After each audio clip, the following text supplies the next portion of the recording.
KungFuPet sent me this cat water fountain, so I just want to do a quick unboxing, go ahead and assemble it and test it out to see if my cat Tiger likes it. So starting from the top here, we're going to get this instruction manual. We're also going to get a USB-C cable, and I really like this one just because it's going to be braided, so it's going to be much higher quality.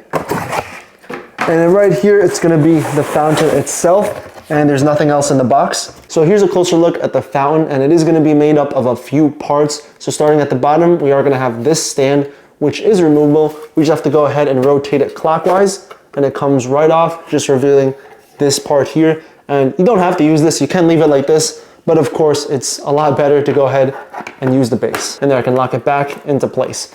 Now taking a look at the front, we are going to go ahead and have the logo KungFuPet. There's going to be nothing on the sides, but on the back we are going to have this protruding part, which is actually going to be the main part. This is going to be the power supply. This is going to be how we turn it on. And most importantly, it does go ahead and come right off, which is pretty cool. Now taking a look at the top, we're going to have this cover in plastic, and it's actually going to be made up of plastic. So right here, we're going to have a few holes where it's going to go ahead and drain from, and then this part is so it gives it space to attach over here. Now taking a look at the fountain itself, we are going to have this lid, and once we go ahead and open it up, there's going to be a filter here, and this is where all the water is going to go ahead and drain, just because this is going to be at a lower level, and there's going to be a hole right here so the water can go ahead and just go back inside the body and keep circulating. Now taking a look at the power supply itself, this thing is really cool. I've tried a bunch of different water fountains out, and this is by far the coolest looking one. I've never had a piece that goes ahead and just comes off, and really easy to install because the motor, everything's here. All I have to do is just put it in and turn it on. So of course right here, this is going to be the nozzle. Right at the bottom, this is where it's going to go ahead and suction the water up. And there actually is going to be this little piece here, and here's what it goes ahead and looks like. And then right there, you can see that leads to the tube. Now there's going to be nothing on the sides, but at the bottom right here, this is where we're going to have the charging port. So there's going to be like this little tab that you can go ahead and lift it up from. And right there is going to be for the USB-C to go ahead and charge it. There's going to be nothing at the top. And then right here, we are going to have a few things. One is going to be the sensor. So once my cat gets close, it's going to go ahead and turn on, motion activated, so water can start draining from this hole over here.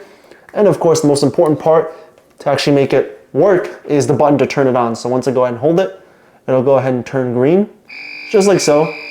That means it's working, or it's trying to work, but nothing's being suctioned up. So it turns yellow. And if I go ahead and hold it again, it's going to go ahead and turn red and turn off, just like so. So I went ahead and washed the fountain, and now I'm ready to put some water inside. And of course, the most important part is to make sure the power supply is taken off, just because right here, there's going to be an opening where we can go ahead and pour water down here. But if we don't want to go ahead and do that, which I don't because it might be a little too small, I can just go ahead and remove both parts, just like so, and just fill it with water.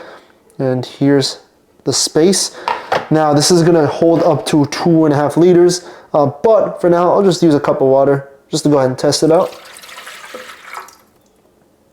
And now with that cup, let me see if this reaches the bottom.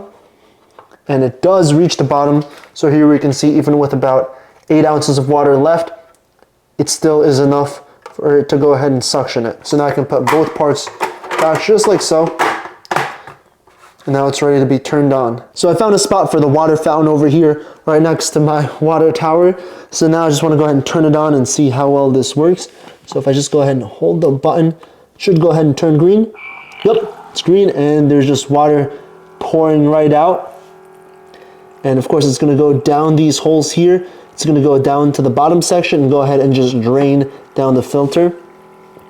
And if I move out of the way, let's see how long it takes for this to go ahead and stop pouring water. All right, so it's probably been like 15 seconds or so. And now if I go ahead and just move closer, it automatically goes ahead and starts pouring out again. So overall, I'm a fan of the water fountain. It's not too loud, and I'm pretty sure Tiger's gonna go ahead and like this. And one thing to note is that the sensor is pretty sensitive, so even if I'm like 5 feet away, it still is gonna go ahead and activate. So like right here, I have this opening here, so once I go ahead and step here, it turns green and it goes ahead and turns on.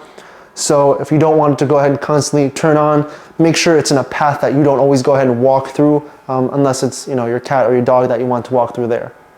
But yeah, that's a quick look at the KungFuPet water fountain.